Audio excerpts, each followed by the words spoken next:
Channel पर मैं सुजीत कुमार। आज हम हिंदी में अलंकार पढ़ाने वाले हैं। इससे पहले हमारे चैनल को like, share, subscribe, bell icon जरूर दबाएं और हमारे वीडियो को अंत तक जरूर देखें। तो देखिए, आज हम पढ़ाने वाले हैं, टॉपिक है अलंकार, क्योंकि हिंदी में अलंकार से क्वेश्चन खूब आता है।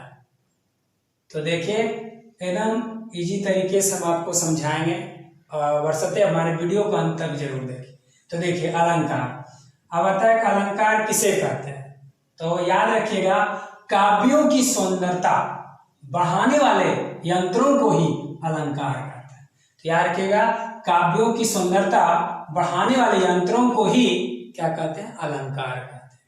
अब अलंकार याद रखिएगा, दो टाइप से दिया हुआ बांट दिया हम, शब्दालंकार, अर्थालंकार, है ना। शब्दालंकार और अर्थालंकार। अब देखिए, शब्दालंकार को तीन पार्ट में बांटे, अनुप्रास, यमक, श्लेष। शब्दालंकार को कितने भागों में बांट दिए हम? अनुप्रास, यमक, श्लेष, तीन भागों में बांटा हुआ है। अर्थालंकार देखिए, उपमा, रूपक, उत्प्रेक्षा, अतिशयोक्ति और मानवीकरण। ये अब इसमें से जो पूछता है, जिसमें एग्जाम में, इसमें से जितने भी हम लिखे हैं, जो एग्जाम में पूछता है वो किससे आता है? अनुप्रास से आता है, यमक से आता है, श्लेष से आता है, उपमा से आता है, रूपक से आता है, उत्प्रेक्षा से आता है और अतिशयोक्ति से आता है। इसका मतलब 4 इधर 3 इधर, ये 7 जो है बहुत इंपॉर्टेंट और इसी सबसे एग्जाम में आता है। तो अब जो है हम एक एक करके आपको समझाते जाएंगे। अब देखिए, अनुप्रास अलंकार में क्या दिमाग रखना है? एक या अनेक वर्णों की पास पास तथा क्रमानुसार आवृत्ति को अनुप्रास अलंकार कहते हैं। जहां एक शब्द या वर्ण बार बार आता है, याद रखिएगा, एक शब्द हो या वर्ण बार बार आता है, वर्णों की लेकिन वर्ण बार बार आता है, तो समझिए वो क्या है? अनुप्रास अलंकार। तो वर्ण अगर बार बार आ रहा है तो समझिए वो क्या है? अनुप्रास अलंकार। जैसे देखिए, तरनी तनुजा तट तमाल तरवर बहुछाय। अब देखिए, यहाँ तो का बार, देखिए यहाँ भी तो है, देखिए यहाँ पे देखिए समझाने के, यहाँ भी तो, यहाँ भी तो, यहाँ भी तो, यहाँ भी तो, यहाँ भी तो। इसका मतलब है तो का जो है पुनरावृत्ति है, इसका मतलब बार बार आ रहा है। तो इस तरह का अगर आपको मिले तो समझिए वो क्या है? अनुप्रास अलंकार। यही तरीका है। तो वर्ण जो है बार बार आए तो समझिए वो क्या है? अनुप्रास अलंकार। उसी तरह सेकंड नंबर एग्जांपल में देखिए, रघुपति राघव राजा राम। तो देखिए यहाँ पर रो का है, देखिए रो है, रो। इसका मतलब कि रो बार बार आ रहा है, तो इस तरह का अलंकार को हम लोग कहेंगे अनुप्रास अलंकार। इस तरह का अगर अलंकार रहे तो समझेंगे अनुप्रास अलंकार। चलिए, यमक मानते हैं। एक ही शब्द जब 2 या 2 से अधिक बार आए तथा उनका अर्थ अलग अलग हो, वहां पर यमक अलंकार है। एक ही शब्द जब 2 या 2 से अधिक बार आए तथा उनका अर्थ अलग अलग हो, तो वहां पर यमक अलंकार है। और ये दोनों एग्जाम्पल भी आई है, आप इस एग्जाम्पल को भी रट लीजिए। यही 2 एग्जाम्पल पूछता है, ये तो एकदम फेमस एग्जाम्पल है। देखिए, कनक कनक ते सोगुनी मादकता अधिक काय, या खाए बौराए जब बा खाए बौराए। तो देखिए, अब यहां पर हम जैसे देखेंगे तो क्या दिए? फेमस एग्जाम्पल, इसको ही रट लीजिए।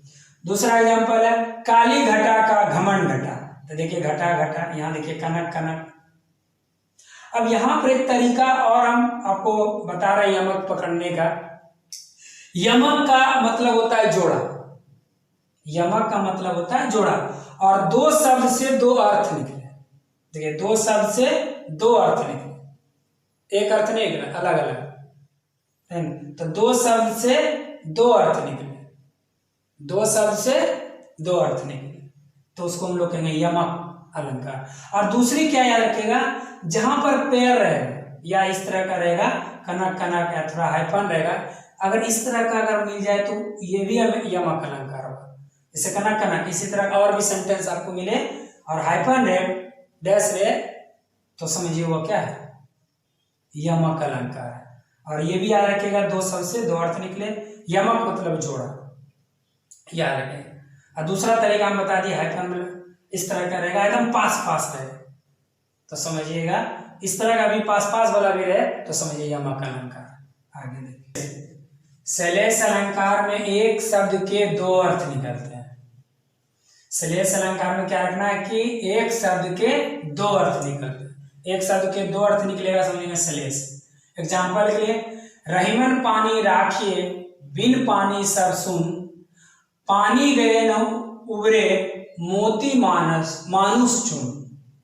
अब यहाँ पर देखिए, पानी पानी पानी, एक पानी का अर्थ है चमक, एक पानी का अर्थ है जल, एक पानी का अर्थ है सुंदरता। इसका मतलब है कि यहाँ पर पानी पानी जो है यह श्लेष अलंकार है, एक शब्द के दो अर्थ निकले। अब नोट में लिखेंगे कि श्लेष का मतलब होता है चिपका हुआ या सटा हुआ, एकदम वर्ड जो होगा एकदम करीबी होगा, एकदम एक दूसरे से एकदम सटा हुआ, चिपका हुआ, तो उसको हम समझेंगे श्लेष। और एक शब्द से दो तीन अर्थ निकले, एक ही शब्द है लेकिन दो तीन अर्थ निकले, जैसे एक पानी से निकल गया चमक, एक पानी से हो गया जल, एक पानी से हो गया सुंदरता। एक ही शब्द से दो तीन अर्थ निकल गए, तो जब एक ही शब्द से दो तीन अर्थ निकले तो समझेंगे श्लेष अलंकार। और ये वर्ड जो होगा चिपका हुआ है, छोड़ेगा नहीं, सटा हुआ, क्योंकि उसके बिना अधूरा हो जाएगा। इसलिए कह रहा है, रहीमन पानी राखिए बिन पानी सब सुन, पानी गए न उबरे मोती मानुष चुन। इसका मतलब है एकदम चिपका हुआ है, सटा हुआ। और एक शब्द से दो तीन अर्थ निकले समझेंगे वो क्या है, श्लेष। याद रखें। अब देखिए, क्योंकि स्टूडेंट को कंफ्यूजन किस में होगा, यमक और श्लेष में होता है, तो हम एक तरीका और बता देते हैं, लेकिन क्या होता है कि वो फॉलो करने में दिक्कत हो जाएगा, ठीक है ना। लेकिन ये आपको दिमाग में रखना ही पड़ेगा, क्योंकि चिपका हुआ सटा हुआ एक शब्द से दो तीन अर्थ निकले। लेकिन एक बता देते, कहीं आपको काम कर जाए, अगर कहीं कहीं ऐसा ऑप्शन मिले तो देख लीजिएगा। तो उसमें क्या याद रखिएगा ना, यमक में क्या होता है कि एकदम जो वर्ड रहेगा दोनों एकदम पेयर टाइप का रहेगा, जोड़ा, जैसे कनक कनक था, एकदम हाइपन देके सटले सटले रहेगा। लेकिन इसमें क्या रहेगा, हट हट के रहेगा, यहाँ पानी है फिर यहाँ है फिर यहाँ, तो उसमें भी आप कहिएगा था 2 नंबर ऑप्शन, काली घटा का घमंड घटा, आप कहिएगा वहां भी तो दूर दूर है। लेकिन वो रट लीजिए, वो दोनों इंपॉर्टेंट एग्जाम्पल है। लेकिन एक तरीका आपको बता है, क्योंकि ये जरूरी है कि ये तरीका ही आपको हर जगह काम कर जाएगा, ये जरूरी नहीं है। लेकिन आपको ये याद रखना है कि श्लेष का मतलब चिपका हुआ सटा हुआ, और एक शब्द से दो तीन अर्थ निकले तो उसको हम लोग श्लेष का। अब मान लीजिए वो तरीका अगर कहीं मिल जाए और ऑप्शन मान लीजिए सुतर गया तो दिक्कत ही नहीं है आपको। लेकिन आपको ये भी याद रखना, वो भी याद रख लीजिएगा, कोई दिक्कत नहीं, क्योंकि स्टूडेंट जो प्रॉब्लम है वो यमक और श्लेष में दिक्कत है, बाकी सगर तो क्लियर है, क्योंकि अनुप्रास में दिक्कत नहीं होगा, क्योंकि वर्ण बार बार आता है उसमें तो कोई दिक्कत है। तो दिक्कत होता है यमक और श्लेष, तो इस पर गौर करना है, और जो हम बता दिए वो भी याद रखना है, जो आपको सहूलियत हो जाए। चलिए, उपमा मत। काव्य में जब किसी व्यक्ति या वस्तु की तुलना दूसरे समान गुण वाले व्यक्ति या वस्तु से की जाती है तो उसको कहते हैं उपमा। काव्य में जब किसी व्यक्ति या वस्तु की तुलना दूसरे समान गुण वाले व्यक्ति या वस्तु से की जाती है तो उसको कहते हैं उपमा। अब इतना नहीं होगा तो सबसे आसान पहचानने का तरीका हम लिख दिए। जिस सेंटेंस में आपको वाक्य में सार है, शेर है, सीर है, समान है, सदृश है, सरिता है, सरिस रे, जिमी रे, ईव रे, अगर ये सब आपको दिखाई दे समझिए उपमा है। तो उतना ले याद करने का ये तरीका बेस्ट। सा देखेगा, से देखेगा, सी देखेगा, समान देखेगा, सदृश देखेगा, सरिता देखेगा, ईव देखेगा, समझिए उपमा। एग्जाम्पल हम दिए हैं, सीता के पैर कमल, कमल समान है, हरिपद कोमल कमल से, तो देखिए समान और से दोनों है। तो ऐसे हम लोग कहेंगे उपमा अलंकार। आगे अलंकार, जहां उपमेय में उपमान का आरोप किया जाए वहां रूपक अलंकार होता है। जहां उपमेय में उपमान का आरोप किया जाए वहां रूपक अलंकार होता है। याद रखिएगा। एग्जाम्पल ले, पायो जी मैंने राम रतन धन पायो। पायो जी मैंने राम रतन धन पायो। अब देखिए यहाँ पर राम नाम में रतन धन का आरोप है, राम नाम में रतन धन का आरोप है, तो ये रूपक अलंकार। दूसरा देखिए, आए महंत बसंत, आए महंत बसंत, तो महंत की सवारी में बसंत के आगमन का आरोप, महंत की सवारी में बसंत के आगमन का आरोप। अब आपको कंफ्यूजन होगा, उपमेय उपमान क्या है, तो हम देखिए नीचे नोट में दिए हैं। उपमेय जो है जिस वस्तु की समानता किसी दूसरे पदार्थ से दिखलाया जाए, ताकि आपको दिक्कत हो कि उपमेय क्या है, उपमान क्या है, तो ये कंफ्यूजन दूर कर रहे हैं आपको। उपमेय जिस वस्तु की समानता किसी दूसरे पदार्थ से दिखलाया जाए तो उसको कहते हैं उपमेय। और उपमान कहते हैं उपमेय को जिसके समान बताया जाए, उपमेय को जिसके समान बताया जाए तो उसको हम लोग कहते हैं उपमान। अब एग्जाम्पल के देखिए, नील गगन सा शांत हृदय था रो रहा। नील गगन सा शांत हृदय था रो रहा। अब देखिए हृदय जो है उपमेय, देखिए हृदय क्या है, क्योंकि यहाँ क्या लिखे हैं, जिस वस्तु की समानता किसी दूसरे पदार्थ से दिखलाया जाए, तब देखिए उपमेय हो गया। अब क्या बता रहा है कि नील गगन, तो उपमेय को जिसके समान बताया जाए, तो किसके समान बता रहा है, नील गगन, तो कह रहा है कि नील गगन सा शांत हृदय था रो रहा, तो हृदय हो गया उपमेय और नील गगन हो गया उपमा, ताकि आपको कंफ्यूजन नहीं हो, कंसेप्ट क्लियर हो। और ऐसे भी याद रखेंगे ना, सा जो था, सा से समान सदृश रहा तो क्या हो गया, उपमा हो गया, और वो सब नहीं रहेगा तो रूपक हो जाएगा।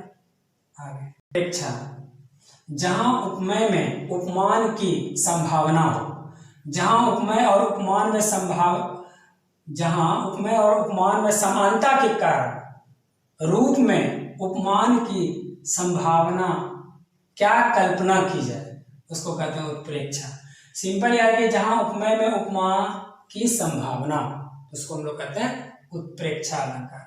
अब उतना मान लीजिए याद करना क्या जरूरी है, हमको एक नंबर लाना है, तो कैसे इजी में पकड़े, तो यह लिखा हुआ पहचान, जाने, ज्यों, जनू, मनु, मानो, मनहु, ये सब अगर सेंटेंस में है तो समझिए उत्प्रेक्षा अलंकार। ध्यान में रखना, ये जाने, ज्यों, जनू, मनु, मानो, मनहु, अगर ये सब है तो समझिए क्या है, उत्प्रेक्षा अलंकार। ऐसे एग्जांपल, सिर फट गया उसका वही मानो अरुण रंग का घड़ा, तो देखिए मानो है, तो ये सब में अगर कोई है तो समझिए वो क्या है, उत्प्रेक्षा अलंकार। एकदम इजी तरीका है, ये जैसे ही सब देखेंगे समझ जाएंगे उत्प्रेक्षा अलंकार है।